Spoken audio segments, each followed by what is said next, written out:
اعوذ باللہ من الشیطان الرجیم بسم اللہ الرحمن الرحیم الحمد للہ رب العالمین وصلی اللہ علی سیدنا و نبینا محمد وآلہ الطیبین الطاہرین۔ بحث اصالت وجود و اعتباریت ماہیت کے اندر علامہ طباطبائی رحمۃ اللہ علیہ اپنے مدعا کو اس بات کرنے کے لیے اور وجود کے اصیل ہونے کو ثابت کرنے کے لیے متعدد براہین کو ذکر فرماتے ہیں۔ ان میں سے بعض براہین ماہیت کی ذات شناسی سے تعلق رکھتے تھے، جیسا کہ برہان اول، جس میں ہم نے دیکھا کہ ماہیت وجود اور عدم کی نسبت تساوی ہے، یعنی نہ وجود اس کی ذات میں اخذ ہے اور نہ ہی عدم اس کی ذات میں اخذ ہے۔ اگر یہ ماہیت اصیل ہو، اس کا لازمہ انقلاب در ذات ہے کہ جو محال ہے۔ اس کے علاوہ اگر ماہیت اصیل ہو تو ماہیات مسار کثرت ہیں، اور خارج میں کسی بھی نوعیت کی وحدت، کسی بھی نوعیت کا اتحاد، کسی بھی طرح کا حمل کہ جو وحدت من جہتن اور مغایرت من جہتن ہے، رونما نہیں ہونا چاہیے، جبکہ خارج میں اتحاد، وحدت، دو یا دو سے زیادہ ماہیات میں وحدت ہمارے لیے بدیہی ہے، اس کو بالبداہت ہم مشاہدہ کرتے ہیں۔ لہٰذا اس اساس پر کہ چونکہ خارج میں اتحاد موجود ہے، لہٰذا وجود اصیل ہے کہ جو ان ساری ماہیات متکثر، ان ساری ماہیات میں کہ جو مسار کثرت ہیں، جو منبع کثرت ہیں، ان میں منشأ وحدت اور ان میں جو ہے وہ منبع وحدت و اتحاد ہے۔ اس کے علاوہ برہان سوم کی جو ذکر کیا گیا تھا وہ یہ ہے کہ جس کو علامہ نے یہاں پہ ذکر فرمایا ہے تیسرے برہان کے طور پہ، کہ ماہیت وجود خارجی سے بھی موجود ہوتی ہے اور بعینہ تمام ذات و ذاتیات کے انحفاظ کے ساتھ وجود ذہنی میں بھی موجود ہے۔ اگر ماہیت اصیل ہو تو حتماً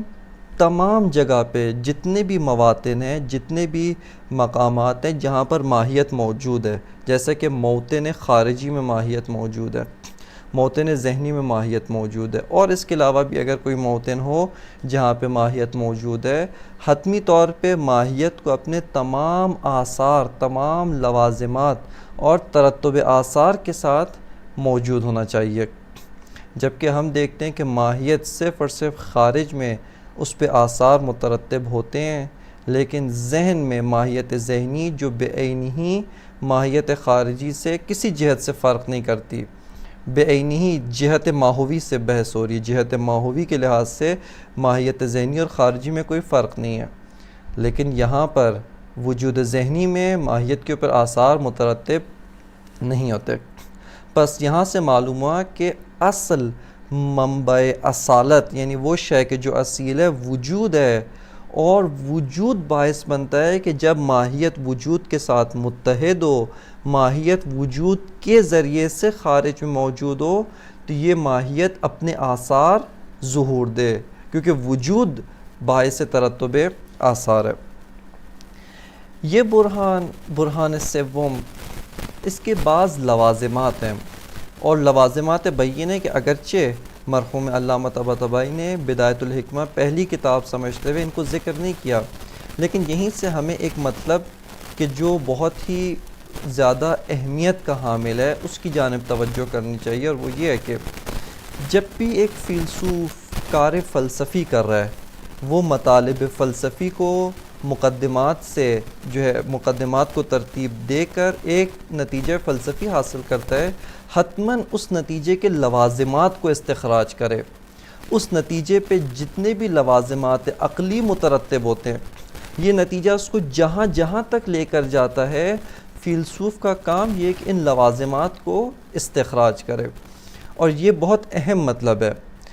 روش کے لحاظ سے جہاں تک یہ نتائج جائیں گے، فیلسوف کو حتمی طور پہ ان نتائج کے اوپر نگاہ رکھنی چاہیے، اور پلٹ کے ان نتائج کو اپنے مقدمات جو اسی بحث کے مقدمات ہیں، اس سے پہلی والی مباحث جن کو وہ اس بات کر چکا ہے، ان کے ساتھ مقایسہ کرنا چاہیے کہ کہیں ان میں آپس میں ٹکراؤ اور تناقض تو نہیں پایا جاتا۔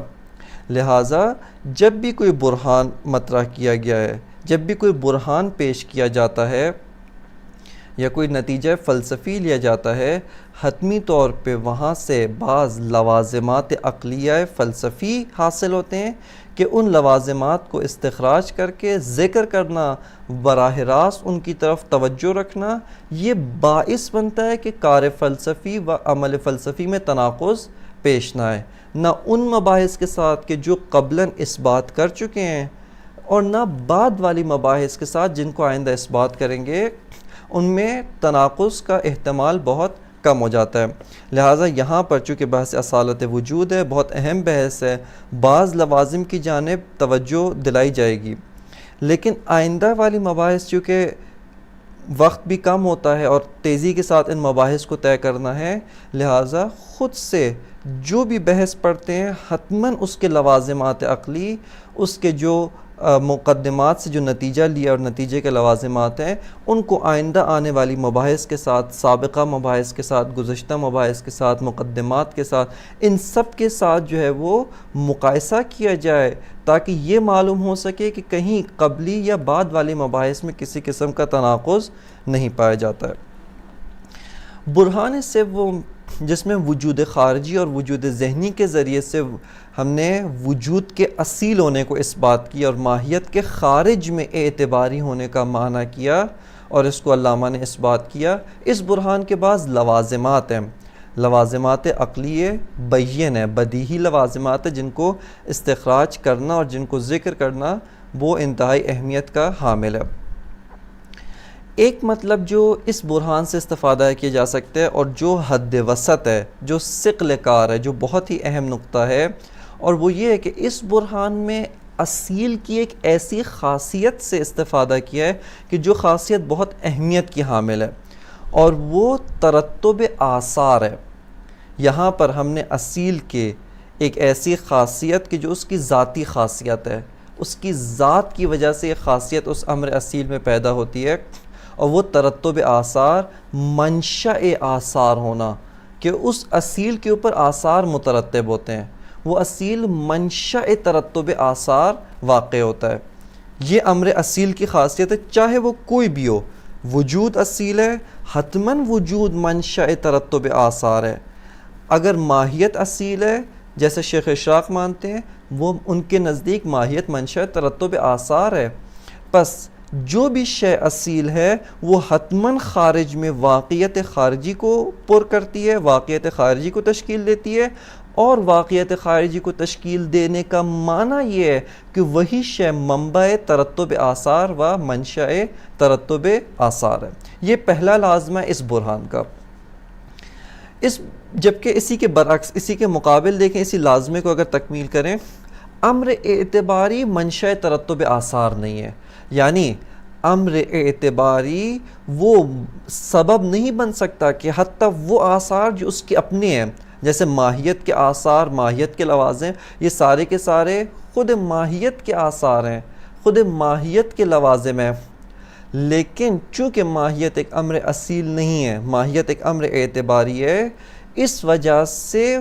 ماہیت بماہیہ ماہیت منشأ ترتب آثار واقع نہیں ہو سکتی۔ اگر ماہیت بماہیہ ماہیت منشأ ترتب آثار ہوتی، ذہن میں بھی ماہیت حاضر ہے تمام ذات و ذاتیات کے ساتھ، لیکن وہاں پر آثار اس پہ مترتب نہیں ہے۔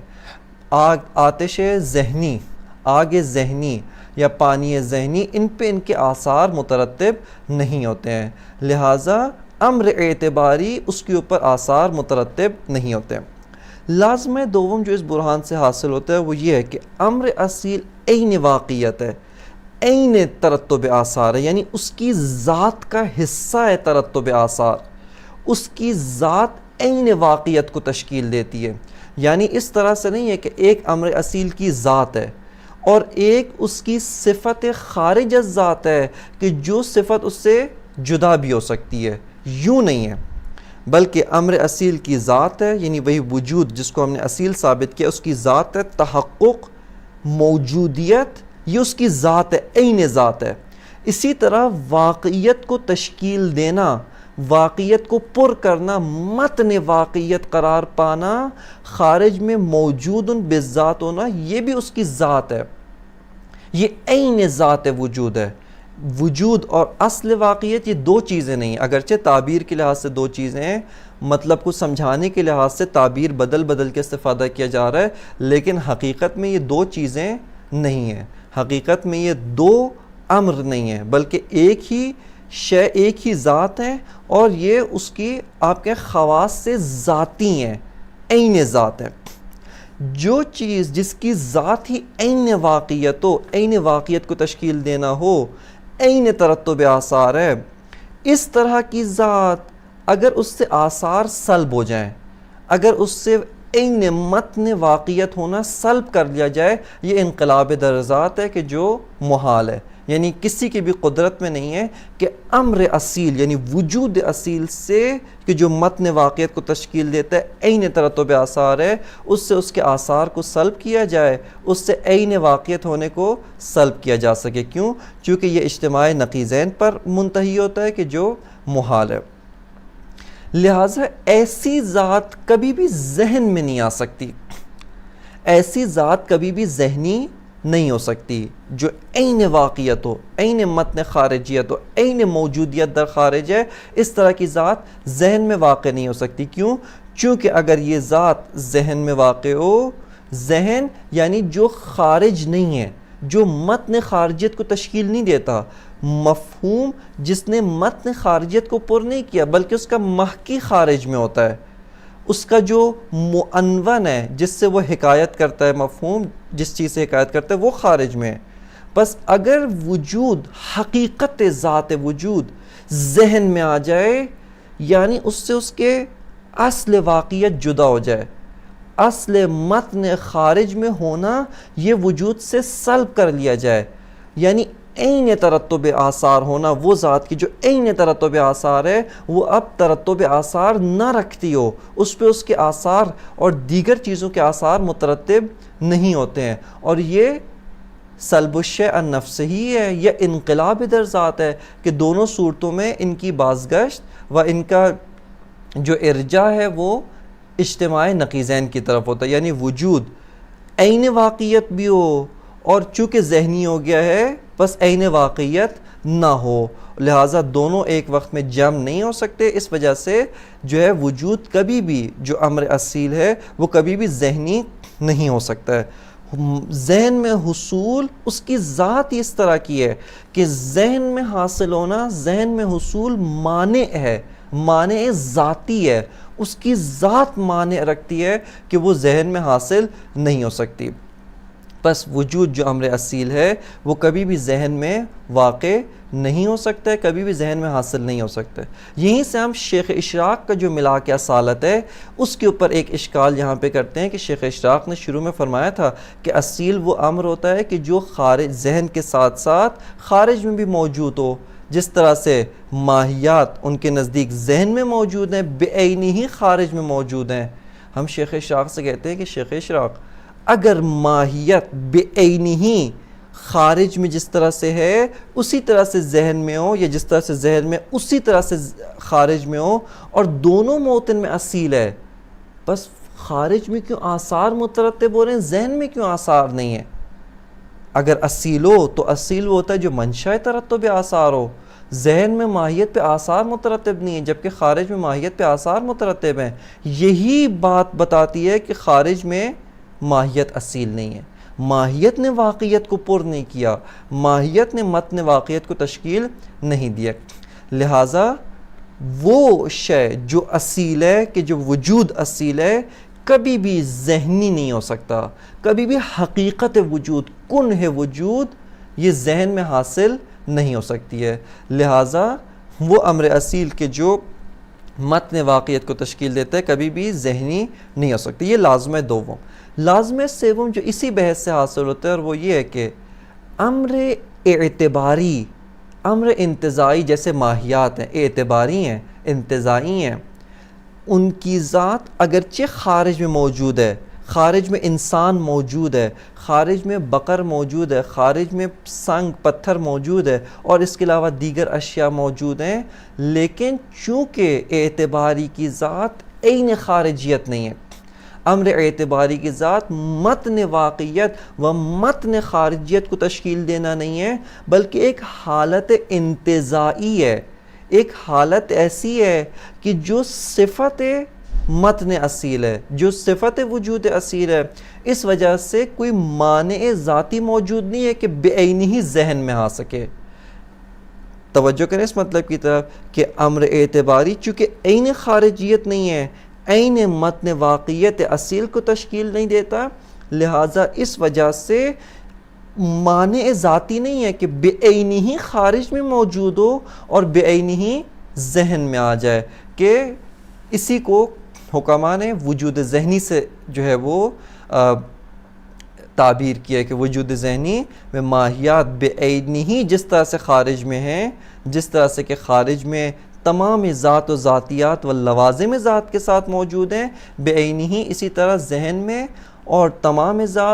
ذاتیات و لوازم ذات کے ساتھ ذہن میں موجود ہوتی ہیں۔ اس کا سر کیا ہے؟ کیونکہ ماہیت ایک امر اعتباری ہے، متن خارجیت کو پر نہیں کرتا، حالت انتزاعی و صفت انتزاعی وجود اصیل ہے، اس وجہ سے بعینہ ہی خارج میں بھی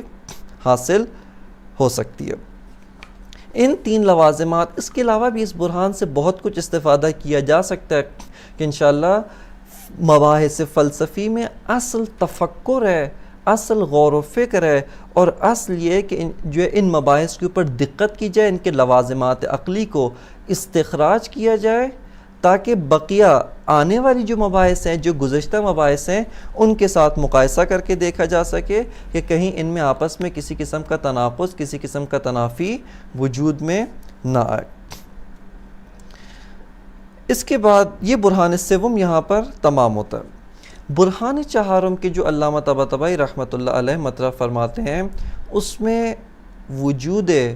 اصیل یعنی وجود اور ماہیت، ان میں سے کون سی چیز اصیل ہے کہ علامہ کے مدعا کے مطابق وجود اصیل ہے و ماہیت ایک امر اعتباری ہے۔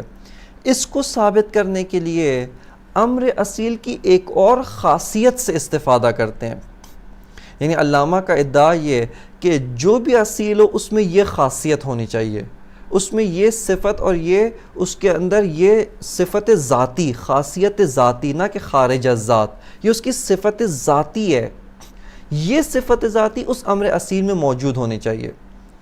چونکہ یہ صفت ذاتی وجود میں پائی جاتی ہے، پس وجود اصیل ہے، اور بعینہ ہی یہی صفت ذاتی ماہیت میں نہیں پائی جاتی۔ ماہیت اس صفت کی نسبت متساویت و نسبت ہے، چاہے صفت ہو یا صفت نہ ہو، ماہیت کی ذات میں کوئی اثر نہیں پڑتا۔ ماہیت کی ذات میں یہ صفت جو ہے وہ اخذ نہیں ہے، ماہیت کی ذات میں یہ صفت جو ہے وہ موجود نہیں ہے، لہٰذا ماہیت اصیل نہیں ہے۔ یہاں پہ توجہ کریں اس برہان کے مقدمات کی طرف۔ مقدمہ اولیٰ کے جو علامہ فرماتے ہیں وہ یہ ہے کہ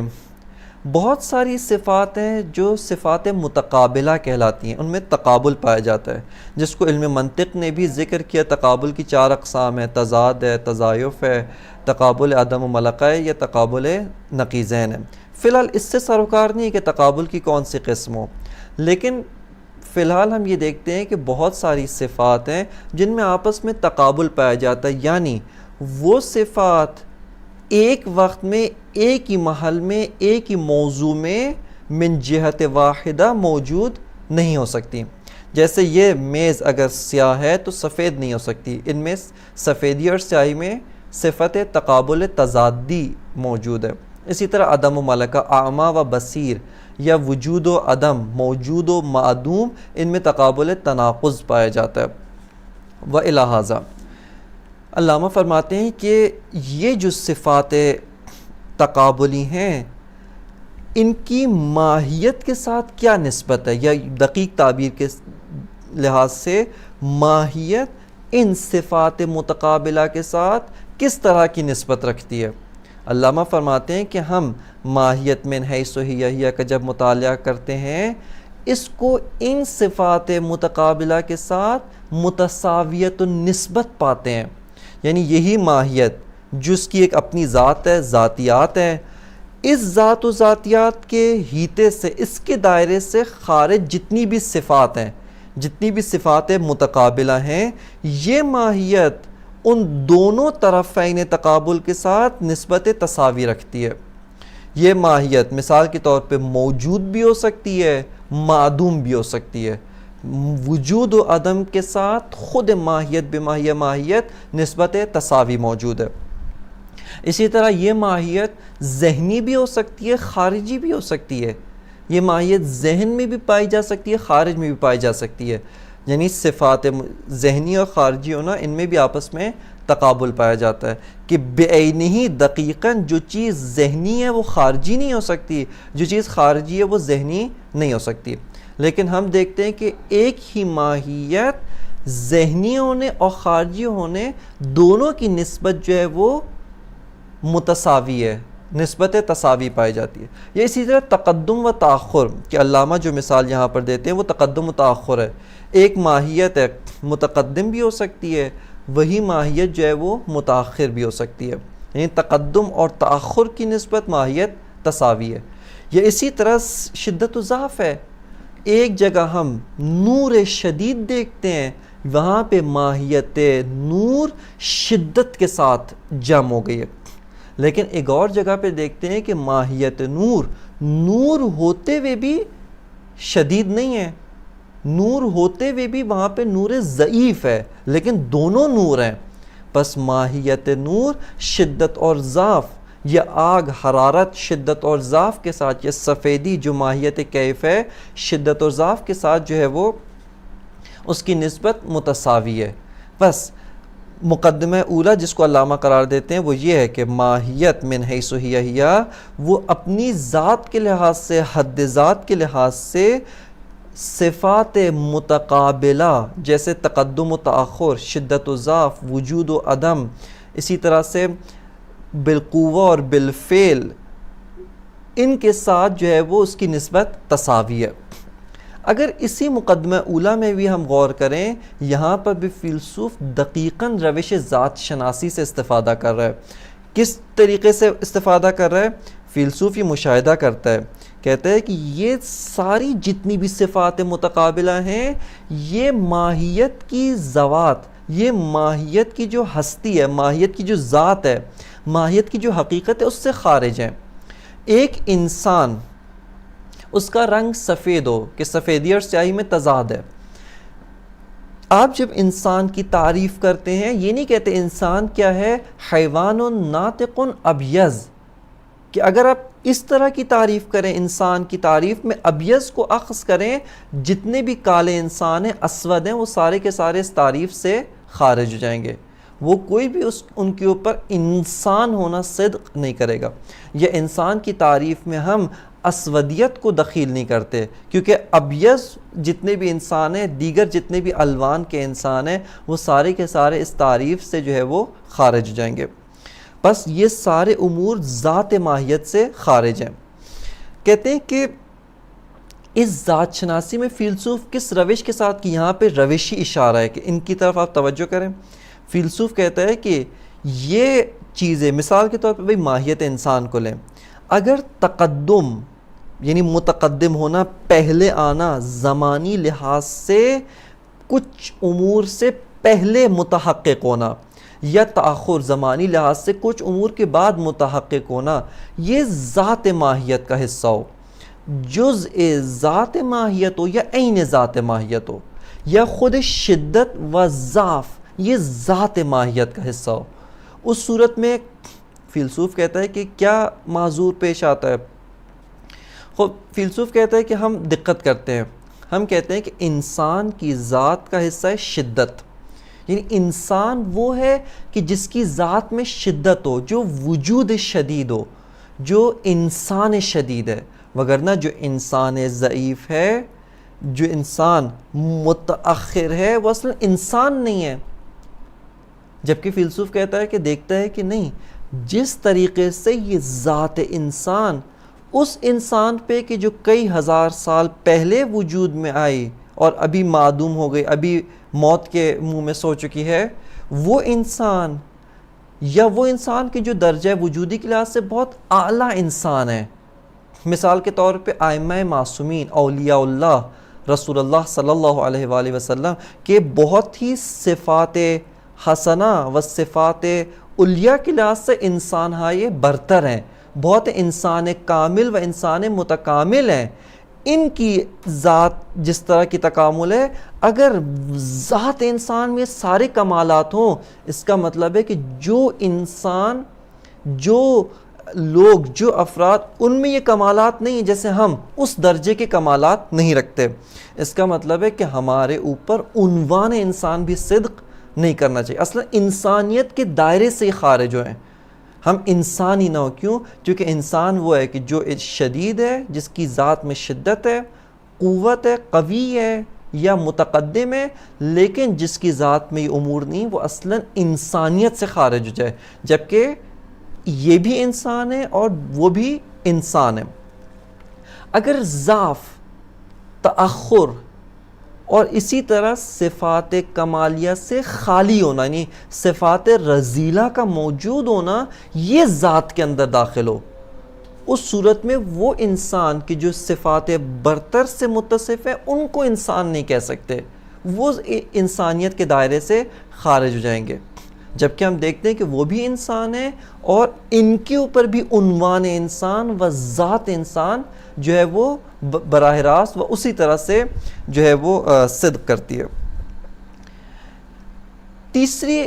جو صورت ہے یا تیسرا جو احتمال ہے وہ یہ ہے کہ ذات انسان میں ذات میں شدت بھی ہو اور ضعف دونوں موجود ہو، تقدم بھی ہو، تاخر دونوں موجود ہو. صفات متفاضلہ، صفات عالیہ و صفات متکاملہ سے متصف ہونا اور ان صفات سے متصف نہ ہونا، یعنی دونوں طرفین تقابل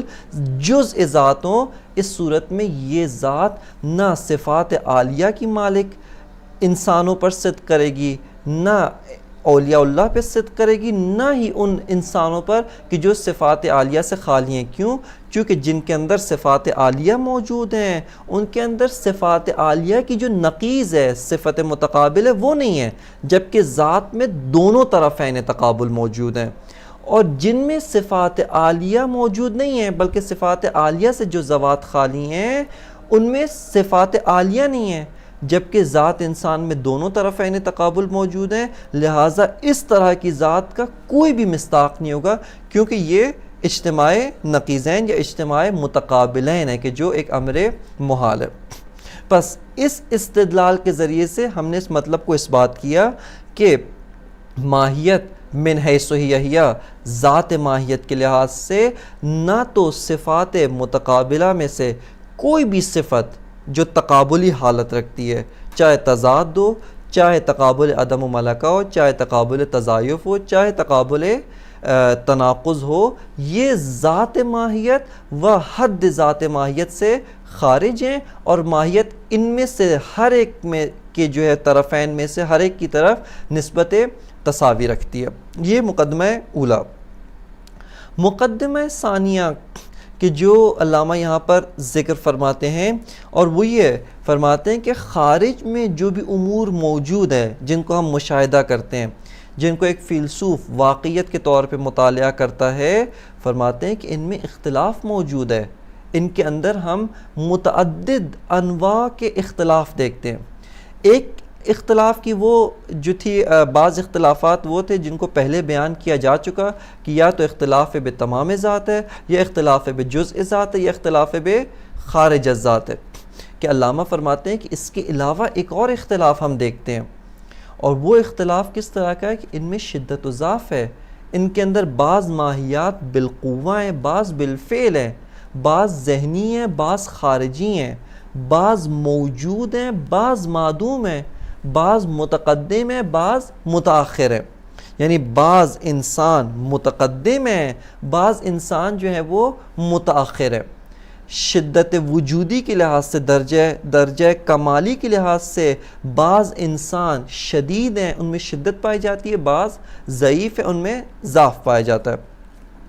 لہٰذا فرماتے ہیں کہ یہ جو امور ہیں خارج میں ان کو ہم ماہیات میں مشاہدہ کرتے ہیں. خارج میں یہ اختلاف و تفاوت کہ جس کو تفاوت تشکیکی کہا جاتا ہے، جس کو تفاوت بشدت و ضعف، تقدم و تاخر کہا جاتا ہے، فرماتے ہیں یہ خارج میں ہم ماہیات میں مشاہدہ کرتے ہیں. اب آئیں آ کر علامہ استدلال شروع کرتے ہیں، فرماتے ہیں کہ وہی برہان خلف کے ذریعے سے فرماتے ہیں اگر ماہیت اصیل ہو، اگر ماہیت ہی ہے کہ جس نے واقعیت عینی کو پر کیا ہوا ہے، اگر ماہیت ہے کہ جو موجود بالذات ہے، جو موجود اپنی ذات کے لحاظ سے متحقق ہے، اپنی ذات کے لحاظ سے نفی سفسطہ کرے، علامہ فرماتے ہیں کہ یہ سارے کے سارا جو اختلاف ہے، اختلاف تشکیکی مراد ہے یہاں پہ، جو قسمیں چہاروں کا اختلاف تشکیکی فرماتے ہیں یہ خود اس ذات ماہیت کی وجہ سے ہونا چاہیے، اس اختلاف کا سبب ذات ماہیت ہو، جبکہ ہم ذات ماہیت کا جتنا بھی مطالعہ کرتے ہیں، ماہیت من حیث ہی یا ذات ماہیت متساویت النسبت الی الوجود والعدم و الی صفات متقابلہ ہے۔ ذات ماہیت میں امور متقابلہ میں سے ان کے طرفین میں سے کوئی بھی طرف اخذ نہیں ہے، کوئی بھی طرف موجود نہیں ہے، پس ذات ماہیت ان ساری صفات متقابلہ کی طرف سے جو ہے وہ متساویت اور نسبت ہے۔ اگر یہ کہا جائے یہاں پر ایک اس ماہیت کے اصیل ہونے پہ ایک تالی فاسد یا اشکال یہ لازم آتا ہے جو برہان اول کے ذیل میں بھی ہے کہ اگر ماہیت متساویت النسبت ہونے کے ساتھ ساتھ، یعنی ماہیت جو متساویت النسبت ہے الی الشدت والضعف بالفعل اور بالقوہ، خارجی اور ذہنی، موجود و معدوم، تقدم و تاخر، ان کی طرف جو متساویت النسبت ہے، اگر یہی ماہیت اپنی ذات کی وجہ سے ایک جگہ متقدم ہو رہی ہے، اپنی ذات کی وجہ سے ہی ایک جگہ متاخر ہے، ایک جگہ شدید ہے، ایک جگہ ضعیف ہے، اس کا لازمہ کیا ہے کہ کسی بھی امر خارجی کی دخالت کے بغیر ماہیت کی ذات جو متساوی ہے وہ متساوی نہ ہو۔ ماہیت کی ذات جو ان صفات متقابلہ و صفات جو متضائفہ، ان کی طرف جو ماہیت کی ذات متساوی تساوی النسبت ہے، وہ اب تساوی النسبت نہیں ہے کہ جو انقلاب در ذات ہے اور اجتماع نقیضین کے اوپر منتہی ہوتا ہے۔ ایک یہ جو ہے کیا نام ہے وہ اس کے اوپر اشکال لازم آئے گا۔ علامہ اس کے علاوہ فرماتے ہیں ایک اور جو ہے وہ اس کے اوپر اشکال لازم آتا ہے، اور وہ یہ کہ ہم خود ذات ماہیت کا جب مطالعہ کرتے ہیں، اگر اس ذات کے اندر یہ امور موجود ہوں، شدت، ضعف، تقدم، تاخر، تو وہ استدلال اول آپ کا راستہ روکتا ہے، جو اسی مقدمہ اولا کے ذیل میں ہم نے بیان کیا کہ کیوں ماہیت کی ذات متساوی ہے۔ اگر شدت ذات ماہیت میں ہو، ماہیت ضعیفہ کو اصلاً ماہیت نہیں ہونا چاہیے جبکہ وہ بھی ماہیت ہے۔ اگر ضعف ذات ماہیت کا حصہ ہو، ماہیت شدیدہ اصلاً ماہیت نہ ہو جبکہ وہ بھی ماہیت کا حصہ ہے۔ لہٰذا فرماتے ہیں کہ اگر ماہیت اصیل ہو، ان سارے کے سارے اختلاف تشکیکی، شدت و ضعف، تقدم و تاخر کا جو اختلاف ہے، اس کو خود ذات ماہیت کی وجہ سے ہونا چاہیے، جبکہ تالی باطل ہے۔ استدلال کہتا ہے کہ ذات ماہیت متساویت النسبت ہے، لہٰذا ماہیت کی ذات کی وجہ سے اختلاف تشکیکی ممکن نہیں ہے بلکہ محال ہے۔ لہٰذا جب تالی باطل ہے، تالی فاسد ہے، تو مقدم یعنی ماہیت کا اصیل ہونا وہ بھی باطل و فاسد ہے۔ لہٰذا فرماتے ہیں کہ یہاں پر ہم نتیجہ لیتے ہیں کہ وجود اصیل اور ماہیت اسی وجود کی وجہ سے اور اسی وجود کے ساتھ متحد ہونے کی وجہ سے موجود ہے۔ خب برہان کی جانب توجہ کریں۔ برہان آخر یعنی برہان چہاروں میں، یہ برہان آخر ایک برہان دیگر مطلب اصالت وجود و اعتباریت ماہیت پہ۔ الماہیت من حیث ہی تستوی نسبتها الی التقدم والتأخر والشدت والضعف والقوت والفعل۔ علامہ فرماتے ہیں کہ ماہیت من حیث ہی، ماہیت اپنی ذات کے لحاظ سے، ماہیت کی ذات شناسی کریں، ماہیت کی ذات کا مطالعہ کریں، اس کی ذات میں شدت و ضعف، یعنی یہ جو صفات متقابلہ ہیں جو تقابل کی حالت میں، چاہے تقابل تضاد ہو، تقابل تضایف ہو، تقابل عدم ملک ہو یا تقابل تناقض ہو، ماہیت من حیث ہی، ماہیت کی ذات، ماہیت فی حد ذاتہا، اس کی نسبت ان صفات متقابلہ میں سے کوئی بھی طرف تقابل ہے اس کی طرف نسبت مساوی ہے۔ فرماتے ہیں الماہیت من حیث ہی، ماہیت من حیث ہی تستوی نسبتها الى التقدم والتاخر والشدت والضعف والقوت والفعل، کہ ماہیت کی جو ذات ہے اس کی نسبت تقدم اور تاخر اس کی طرف مساوی ہے. ممکن ہے ماہیت متقدم ہو جائے، ممکن ہے ماہیت متاخر ہو، ممکن ہے ماہیت شدید ہو یا ضعیف ہو، یا ماہیت بالقوہ ہو یا بالفعل ہو، کہ ان میں سے بعض کی وضاحت ہم نے معقولات ثانیہ کی بحث کی تھی، اس میں بعض کی وضاحت کی تھی، بعض کی وضاحت انشاءاللہ آگے آئے گی. یہ مقدمہ اولا. مقدمہ ثانیہ، لیکن الامور الموجودہ فی الخارج مختلفۃ فی ہذہ الاوصاف. علامہ فرماتے ہیں کہ خارج میں جب ہم ماہیات کا مشاہدہ کرتے ہیں، وہ ماہیات کی جو خارج میں موجود ہیں جب ان کا مطالعہ کرتے ہیں، ان کا مشاہدہ کرتے ہیں، فرماتے ہیں ان میں ان اوصاف متقابلہ، ہذہ الاوصاف یعنی یہی اوصاف تشکیکی، یہ اوصاف کی جو شدت و ضعف، تقدم و تاخر اور اس طرح کا ان میں فرق پایا جاتا ہے، ایک علت ہے دوسری معلول ہے، یہ جو اختلاف ہے یہ خارج میں پایا جاتا ہے، یہ خارج میں یہ اختلاف تشکیکی موجود ہے. کہ یہاں پر بھی دقت کریں، علامہ کا مدعا یہ نہیں کہ تمام ماہیات میں پایا جاتا ہے، بلکہ اگر بعض موارد فی الجملہ کہ جو بدیہی ہے، جس کو ہم حس کے ذریعے سے، علم حضوری کے ذریعے سے پاتے ہیں، میرے جسم میں درد بعض اوقات شدید ہے، بعض اوقات ضعیف ہوتا ہے، شدت و ضعف کو اپنے وجود میں پاتا ہوں، محبت بعض چیزوں کی نسبت تعلق و محبت شدید ہے، بعض چیزوں کی نسبت تعلق ضعیف ہے، پس شدت و ضعف اپنے وجود میں علم حضوری کے ذریعے میں درک کر رہا ہوں. لہٰذا علامہ فرما رہے ہیں کہ بعض موارد میں یہ اختلاف تشکیکی، شدت و ضعف، ان اوصاف متقابلہ، ان سے ہم امور کو اور امور خارجہ کو جو ہے وہ متصف پاتے اور ان میں اختلاف ہے. فرماتے ہیں لیکن الامور الموجودہ فی الخارج، وہ امور کی جو خارج میں موجود ہیں، مختلفۃ فی ہذہ الاوصاف، وہ ان اوصاف تشکیکی کے لحاظ سے ان میں اختلاف اور تفاوت پایا جاتا ہے. فبعضها متقدم او قوی کالعلت وبعضها بخلاف ذلك. فرماتے ہیں کالمعلول، بعض جو امور ہیں وہ متقدم ہیں، بعض امور قوی ہیں جیسے علت، کہ علت اپنے معلول پر متقدم بھی ہوتی ہے اور اپنے معلول سے قوی بھی ہوتی ہے. وبعضها بخلاف ذلك، اور بعض امور اس طرح سے نہیں ہیں. کل معلول، کہ اس میں ضعیف ہے، معلول ضعیف ہوتا ہے، معلول وجودی لحاظ سے متأخر ہوتا ہے، اس میں تقدم نہیں پایا جاتا، تأخر پایا جاتا ہے. وبعضها بالقوت وبعضها بالفعل، بعض امور بالقوہ ہیں، آئندہ بالفعل ہوں گے، آئندہ جا کے ان کی فعلیت حاصل ہوگی، لیکن بعض امور ابھی بالفعل ہیں.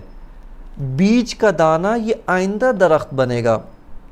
اس کے اندر درخت بالقوہ موجود ہے، لیکن ابھی جو باہر درخت لگا ہے وہ بالفعل ہے. پس درخت دو حالتوں میں ماہیت درخت، ایک جگہ بالقوہ ایک جگہ بالفعل ہے. فرماتے ہیں وبعضها بالقوت وبعضها بالفعل. اب یہاں پہ استدلال خلف، فلو لم یکن الوجود هو الاصیل کان اختلاف هذه الصفات مستندا الیہا وہی متساویۃ النسبۃ الی الجمیع. فرماتے ہیں کہ اگر وجود اصیل نہ ہو، یعنی ماہیت اصیل ہو، یہ تو نہیں ہو سکتا کہ کوئی بھی اصیل نہ ہو، کہ اس صورت میں سفسطہ ہوگا، لازم آتا ہے. پس اگر وجود اصیل نہ ہو یعنی ماہیت اصیل ہو، کانا اختلاف هذه الصفات مستندا الیہا، کہ ان صفات کا جو اختلاف ہے، ایک بالفعل ایک بالقوہ، ایک متقدم ایک متاخر، ایک قوی ایک ضعیف، ایک علت دوسری معلول، یہ اختلاف ماہیت کی وجہ سے، یہ اختلاف مستند ماہیت ہے. وہی متساویۃ النسبۃ الی الجمیع، در حالی کے ماہیت من حیث ہی، ان تمام صفات متقابلہ و ان تمام صفات خارج ذات کی طرف اس کی نسبت تساوی ہے. ھذا خلف، یہ خلاف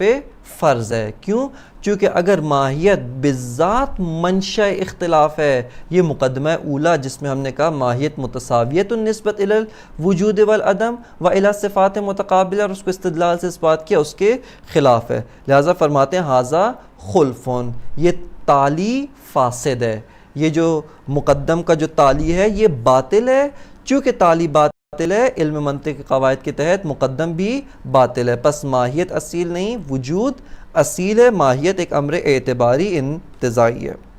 وَهُنَاكَ حُجَجٌ أُخْرَى مَذْكُورَةٌ فی المطولات. فرماتے ہیں کہ اس کے علاوہ جو ہے بہت ساری اور ادلہ ہیں، بہت ساری اور براہین ہیں جن کو کتب مفصل و کتب مطول کے اندر ذکر کیا گیا. یہاں پر جو شائقین مطالعہ ہیں وہ مزید براہین کو مطالعہ کرنے کے لیے شرح منظومہ ملا ہادی سبزواری، اس کے اندر انہوں نے تقریباً 6 سے 7 استدلال اصالت وجود کے اوپر بیان کیے ہیں. اسی طرح شرح مختصر شہید مطہری، شرح مفصل شرح مبسوط شہید مطہری، اس کے اندر اور براہین ہیں اور بہت ہی مفصل بحث شہید مطہری نے کی ہے. اس کے علاوہ جو بڑی کتب ہیں جیسے کتاب المشاعر ملا صدرہ ہے یا اسفار ہے، اس کے اندر بھی مزید اصالت وجود کے اوپر براہین ذکر کیے گئے ہیں کہ وہاں پہ اس کی جانب رجوع کرنا چاہیے. یہاں پہ مطلب ششم جو استدلالات بر مدعا یعنی اصالت وجود و اعتباریت ماہیت وہ یہاں پر تمام ہوتا ہے. مطلب ششم یہاں پر اختتام پذیر ہوتا ہے. مطلب ہفتم و ہشتم دونوں مطالب کو ایک ہی مطلب کے اندر ضم کیا کیونکہ علامہ طباطبائی رحمۃ اللہ علیہ نے ان دونوں مطالب کو جو ہے وہ اکٹھے اور آپس میں مخلوط طور پہ جو ہے وہ ان کو بیان کیا. مطلب ہفتم یہ تھا کہ مسئلہ اصالت و اعتباریت میں ایک قول یہ ہے کہ وجود اصیل اور ماہیت اعتباری ہے کہ جس کو علامہ نے اپنا قول مختار و مذہب مختار قرار دیا. اس کے مخالف کون کون سی آراء اور کون کون سے نظریات ہیں ان کو دیکھنا، اس کو مطلب ہفتم اور ان آراء و ان نظریات کی تقریر کو مطلب ہفتم قرار دیا. مطلب ہفتم ان آراء کے جو صاحب نظران ہیں، ان آراء کو جنہوں نے بیان کیے، انہوں نے اپنے مدعا کو اس بات کرنے کے لیے کس طریقے سے استدلال کیا ہے، ان کے استدلالات کا مطالعہ و ان کے استدلالات کو تفصیلی طور پہ دیکھنا اور ان کے اوپر جو علامہ طباطبائی رحمۃ اللہ علیہ اشکال فرمائیں گے ان اشکالات کو مطلب ہشتم قرار دیا. یہاں پہ علامہ طباطبائی رحمۃ اللہ علیہ سب سے پہلے جس قول کو ذکر کرتے ہیں وہ قول جناب شیخ اشراق اصالت ماہوی ہونا، اس کو جو ہے علامہ طباطبائی رحمۃ اللہ علیہ ذکر فرماتے ہیں. سب سے پہلے اصالت ماہوی کی نگاہ میں کیا تقریر ہے، وہ وجود اور ماہیت، یہ جو ہر شے سے دو مفہوم انتزاع کرتے ہیں، اس کی طرف کس طرح سے نگاہ کرتا ہے، اس کو کس طرح سے مطالعہ کرتے ہیں. اس تقریر کو جاننا یہ بہت ضروری ہے اور اس کے بعد جو ہے ہم ان کے استدلالات جو انہوں نے پیش کیے ہیں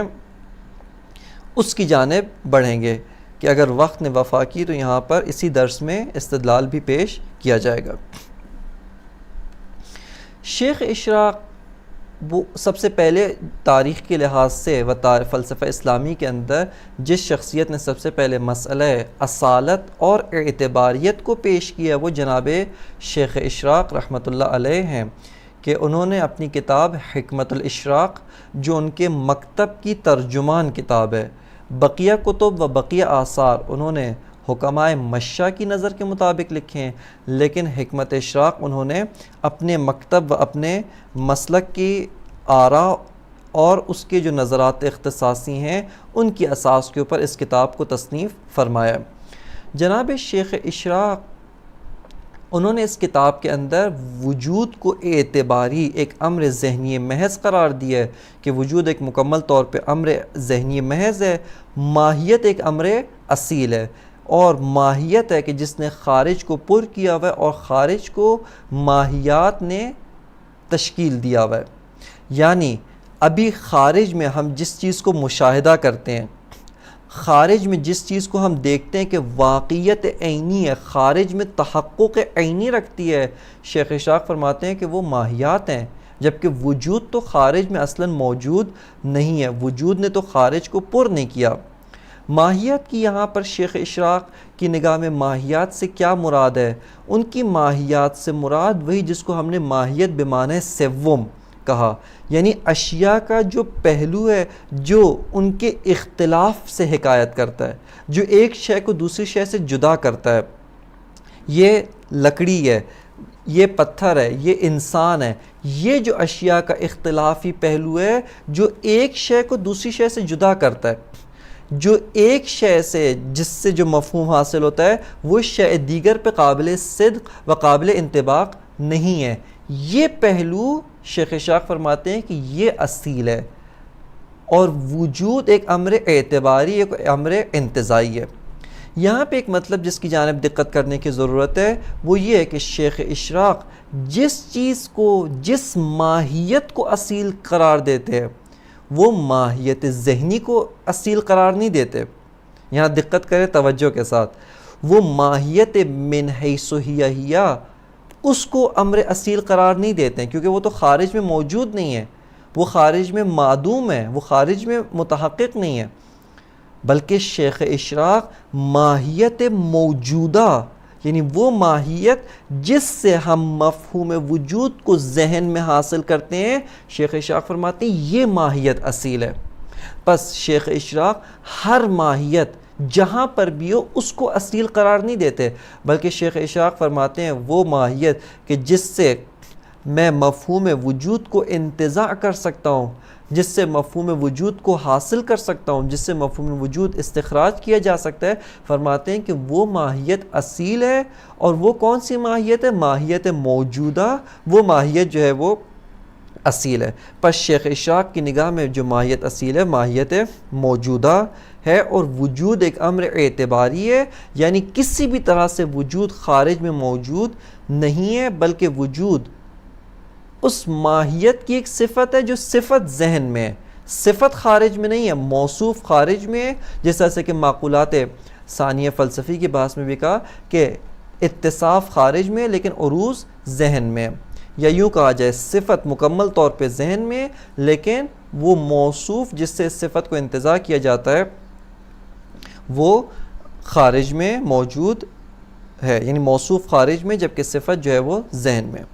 جناب ملا صدرہ شیخ اشراق کی مخالفت کرتے ہیں اور اسی نقطے پہ آ کر اشکال کرتے ہیں. کہتے ہیں کہ آپ دقیقاً جس جہت یہ جو ماہیات موجودہ ہیں آپ کہتے ہیں کہ میں ان سے مفہوم وجود انتزاع کرتا ہوں تو یہ ماہیت اصیل ہے. فرماتے ہیں کہ دقیقاً جس جہت سے آپ ان امور و ان اشیاء سے ان کا مفہوم ماہوی انتزاع کرتے ہیں، جس جہت سے یہ ماہیات ہیں، ذات ماہوی ہیں، آیا اسی جہت سے آپ مفہوم وجود انتزاع کرتے ہیں؟ آیا اسی دقیقاً و دقت کے ساتھ اسی جنبے سے آپ مفہوم وجود کو انتزاع کرتے ہیں؟ آیا آپ اسی جنبے سے طرد عدم نفی سفسطہ کو انتزاع کرتے ہیں؟ کہ جناب ملا صدرہ فرماتے ہیں کہ دقیقاً وہی جہت نہیں ہے. آپ نے ان دونوں جہات کو آپس میں خلط کیا ہے، اور اس وجہ سے آپ اصالت ماہیت اور وجود کے ایک امر ذہنی، ایک امر اعتباری محض جس کا خارج میں کسی قسم کا کوئی تحقق نہیں ہے، اس مطلب کے آپ قائل ہو گئے. لہٰذا ملا صدرہ کہتے ہیں کہ جہت اشیاء خارجی سے جو مفہوم ماہوی انتزاع کرتے ہیں اسی میں ہم پاتے ہیں کہ یہ مفہوم اور اس مفہوم کا ماہی طرد عدم نہیں کرتا، بلکہ وہ اپنی ذات کے لحاظ سے وجود و عدم، نفی سفسطہ یا نفی سفسطہ نہ کرے، عدم و وجود اس کی طرف متساویت النسبت ہے. لیکن جس جنبے سے موجود ہے اس کی جہت وجودی، اس سے جو مفہوم حاصل کرتے ہیں اور اس مفہوم کا جو خارج میں ماہی ہے وہ نفی سفسطہ کرتا ہے اور وہ طرد عدم کرتا ہے. لہٰذا شیخ اشراق کی ملا صدرہ نے اس نقطے پہ آ کر شیخ اشراق پر اشکال کیا اور ان کی مخالفت کی. جناب شیخ اشراق نے جب مسئلہ اصالت ماہوی کو پیش کیا کہ ماہیات خارج میں ہے، وجود ایک امر اعتباری انتزاعی ہے، لہٰذا فوراً ہی چونکہ یہ فہم عرفی کے ساتھ سازگار ہے، چونکہ ہم انسان عرفی جو فلسفے سے آشنا نہیں ہے، ذہن فلسفی نہیں رکھتے، وہ ماہیات ہی کو اصیل سمجھتے ہیں، وہ خارج میں جس چیز کو موجود سمجھتے ہیں انہی اشیاء کو ہی موجود سمجھتے ہیں. اور چونکہ یہ فہم سادہ تر و فہم سازش کے شہید مطہری نے اس کی طرف بہت دقت کے ساتھ توجہ فرمائی ہے کہ یہ فہم عرفی عامیانہ فہم کے ساتھ چونکہ بہت نزدیک ہے، اور اس مطلب کو سمجھنا ماہیت کے خارج میں ہونے، ماہیت کے اصیل ہونے کو اور وجود کے ایک امر اعتباری، جس طرح سے شیخ اشراق نے تقریر کیا ہے، اس کو سمجھنے کے لیے بہت زیادہ دقت فلسفی کی ضرورت نہیں ہے۔ لہٰذا اس وجہ سے شیخ اشراق کے بعد سے ایک طویل عرصے تک ان کا یہ قول اصالت ماہوی و اعتباریت وجود مورد قبولیت واقع ہوتا ہے، و حکماء و متکلمین کی ایک بڑی تعداد اس قول کو قبول کرتی ہیں۔ لہٰذا اسی طرح عوام الناس اور یہ بقیہ بھی جو گروہ کی جو دقت فلسفی نہیں رکھتے، انہوں نے بھی آ کر اس قول کو قبول کیا۔ بس یہاں پر شیخ اشراق کا یہ قول کیوں اکثریت کی نگاہ میں، اکثریت حکماء و متکلمین کی نگاہ میں مورد قبولیت واقع ہوتا ہے؟ کیونکہ یہ فہم محتاج یہ دقت فلسفی نہیں ہے، بہت زیادہ دقت فلسفی کرنے کی ضرورت نہیں ہوتی، لہٰذا اس وجہ سے شیخ اشراق کا یہ قول مورد قبولیت و مورد استقبال حکماء و متکلمین قرار پاتا ہے۔ کہ یہاں پہ اس کے بعد سے شیخ اشراق نے جو استدلال پیش کیا اصالت ماہوی کو، اس کو دقت کے ساتھ دیکھنے کی ضرورت ہے، کہ چونکہ وقت تمام ہے، انشاءاللہ تعالی درس بعدی کے اندر اس استدلال کی جانب اور علامہ جو اس استدلال پہ اشکال فرماتے ہیں اس کی جانب توجہ کی جائے گی۔ وصلی اللہ علی سیدنا و نبینا محمد و آلہ الطیبین الطاہرین۔